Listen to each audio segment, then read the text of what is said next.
அபிஷேகத்தை எங்களுக்கு தாரும் ஆண்டவரே. அண்ணனைக்குள்ள அபிஷேகத்தை எங்களுக்கு தாரும் ஆண்டவரே. ஹல்லேலூயா, ஹல்லேலூயா. கர்த்தர் நம்முடைய வேத வாசிப்பில் உள்ள பள்ளங்கள் எல்லாம் கர்த்தர் மாற்றும்படியாய் எல்லாரும் பாடுவோமா? ஆமென், ஆமென், ஆமென், ஆமென், ஆமென். பள்ளங்கள் எல்லாம் நிரம்பிட வேண்டும், மலைகள் குன்றுகள் தகர்ந்திட வேண்டும், கோணலானவை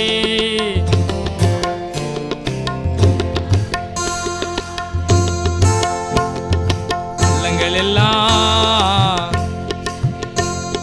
மலைகள் குன்றுகள். ரொம்ப நாள் பைபிள் வாசிக்கல, குழம்பி போயிட்டோம்.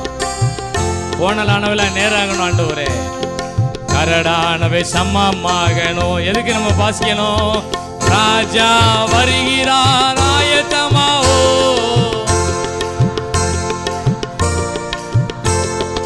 இயேசு வருகிறார் எதிர்கொண்டு செல்லுவோம்.